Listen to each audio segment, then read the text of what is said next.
आज हम एक ऐसे लोकसभा क्षेत्र की बात करने जा रहे हैं जहां पे दो यादव चेहरे एक साथ मैदान में उतरे हैं और दोनों कद्दावर नेता है, कोई किसी से कम नहीं खुद को आंक रहा है। और यह क्षेत्र यादव बहुल भी रहा है, लेकिन इसके बावजूद भी हमेशा जो लड़ाई रही है दो यादवों के बीच ही रही है और मामला हमेशा यादव ही जीतता है। और वह लोकसभा क्षेत्र है पाटलिपुत्र लोकसभा क्षेत्र, जो बिहार का एक चर्चित लोकसभा क्षेत्र रहा है, क्योंकि 2008 से पहले पटना में केवल और केवल एक लोकसभा क्षेत्र हुआ करता था, लेकिन 2008 के बाद दो लोकसभा क्षेत्र पटना में हो गया, पटना साहिब और पाटलिपुत्र।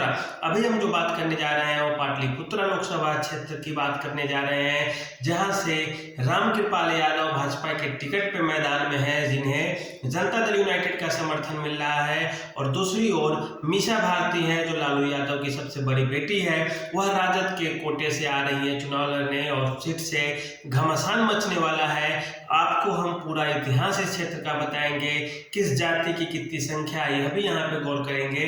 तो सबसे पहले आप बात करें तो जितने भी चुनाव हुए हैं उसमें मीसा भारती का सामना भी 2014 और 2019 में रामकृपाल यादव से हुआ है और रामकृपाल यादव दोनों बार विजयी रहे हैं। लेकिन सबसे बड़ी बात जो यह है कि वहाँ पे मीसा भारती हमेशा 30 से 40 हजार वोटों से ही हारती है, बहुत ज़्यादा वोटों से नहीं हारती है। शहरी क्षेत्र होने के कारण आबादी घनी है और 30-40 हजार वोटों का कोई उतना वैल्यू नहीं रह जाता। लेकिन इस बार के चुनाव में मीसा भारती फिर से दमखम लगा रही है। सामने है कौन? तो रामकृपाल यादव।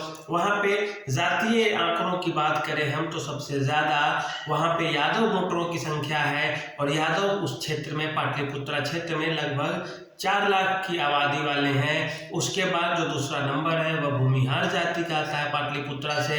भूमिहार जाति की संख्या की बात करें वहाँ पे तो भूमिहार 3 लाख के आसपास हैं और उसके बाद 1 लाख ब्राह्मण है। यदि भूमिहार और ब्राह्मण दोनों की संख्या को अगर एक साथ जोड़ दें तो वह 4 लाख हो जाता है और ठीक उतना ही जितना यादव वोटरों की संख्या वहाँ पे है। इसके अलावा एक प्लस पॉइंट यहाँ पे देखें, कुर्मी जाति की जो संख्या है पाटलिपुत्रा लोकसभा क्षेत्र में वह 1,70,000 के आसपास है, अर्थात 2 लाख के आसपास कुर्मी जाति भी वहाँ पे है। इसके अलावा कोयरी जाति की संख्या भी 1.5 लाख के आसपास वहाँ पे देखने को मिलती है। इसके बाद अनुसूचित जाति और मुस्लिम मतदाताओं की भी संख्या अच्छी खासी उन क्षेत्र पे है। उसके अलावा बात करें अब मीसा भारती रामकृपाल यादव की, तो रामकृपाल यादव एक ऐसे राजनेता है जिनके बारे में कहा जाता है कि एक छोटा से छोटा कार्यकर्ता भी यदि उन्हें कॉल करता है, फोन करता है तो फोन उठा लेते हैं। इस कारण व्यक्तिगत रूप से बात की जाए तो रामकृपाल यादव मीसा भारती के ऊपर भारी पड़ जाते हैं। मीसा भारती चुनाव के समय उस क्षेत्र में एक्टिव होती है ज़्यादातर, ऐसा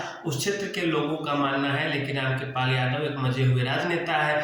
यह वैसा क्षेत्र है जहां से 2009 में लालू यादव ने जब चुनाव लड़ा था, उसके बाद जदयू के रंजन यादव ने लालू यादव तक को हरा दिया था उस क्षेत्र से और लालू यादव 2009 में हार चुके थे पाटलिपुत्रा से चुनाव। इसके बाद जब 2014 में चुनाव होने की बारी आई तो वहां से वर्तमान जो भाजपा के सांसद हैं और उन्होंने सीधे सीधे राजद से टिकट मांगने का काम किया, लेकिन राजद से चूंकि टिकट नहीं मिला क्योंकि मीसा भारती वहां से चुनाव लड़ने जा रही थी, इस कारण रामकृपाल यादव का टिकट कटता है राजद से।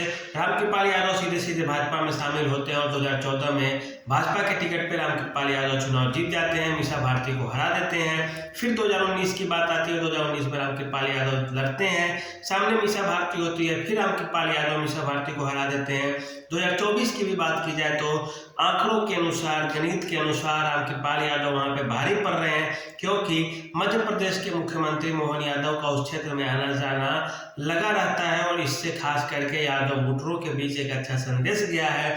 और यही कारण है कि रामकृपाल यादव को, यादव वोटरों को लुभाने में रामकृपाल यादव सफल रहे हैं। उनका कद बढ़ता जा रहा है, क्षेत्र में घूम कर उन्होंने अपनी जाति के लोगों के बीच पैठ बनाई है। इसके अलावा रामकृपाल यादव के पास एक सबसे बड़ा जो प्लस पॉइंट है वह है भाजपा का कैडर वोट। भाजपा का कैडर वोट में भूमिहार और ब्राह्मण दोनों आते हैं। दोनों की संख्या सीधे सीधे 4 लाख हो जाती है। इसके अलावा पिछड़ी जातियों में बात करें तो कुर्मी और कोयरी, कुशवाहा जैसी जातियां भी सीधे सीधे भाजपा की वोट बैंक है। इस कारण उनके पास सीधे सीधे 3 लाख भूमिहार, 1 लाख ब्राह्मण, 4 लाख हो गए, 1,70,000, 80,000, 2 लाख के आसपास कुर्मी, 6 लाख हो गए। और इसके अलावा कोयरी जैसी जातियां और अन्य जो पिछड़ी जातियां हैं वे सारी की सारी मोदी के नाम पे उन्हें वोट करती हैं। यही कारण रहता है कि रामकृपाल यादव वहाँ पे यादव बहुल क्षेत्र होने के बावजूद, राजद जैसी पार्टी के प्रत्याशी के सामने होने के बावजूद भी इतने बड़े मार्जिन से लोकसभा चुनाव में भागीदारी लेते हैं और लगभग 40 से 50,000, 45,000, 39,000 वोटों से चुनाव जीत ही जाते हैं। वोटिंग का जो प्रतिशत होता है उनका 3% वोटों से वो हर बार जीतते हैं लगभग। और इस बार भी उनकी स्थिति मजबूत दिख रही है पाटलिपुत्र लोकसभा क्षेत्र से। यह उनकी व्यक्तिगत वोट भी है, कैडर वोट भी। और तीसरा है जो मोहन यादव है मध्य प्रदेश के मुख्यमंत्री, यादव समाज से, वो भी आते हैं और उनका इस क्षेत्र में बार बार आना और जाना। तो आप पूरा गणित समझ चुके हैं, व्यक्तित्व समझ चुके हैं नेताओं को, और फिर यहाँ की राजनीति भी आप थोड़ा बहुत समझ ही गए होंगे। मीसा भारती हर स्थिति के बावजूद एक बड़े परिवार से आती हैं, यह सही चीज़ है, लेकिन व्यक्तित्व के स्तर पे रामकृपाल यादव से कहीं भी जूनियर ठहरती हैं। ऐसा इसलिए क्योंकि उनका उम्र भी कम है, अनुभव भी कम है और समय अभी थोड़ा विपरीत चल रहा है। तो आज के लिए इतना ही, धन्यवाद।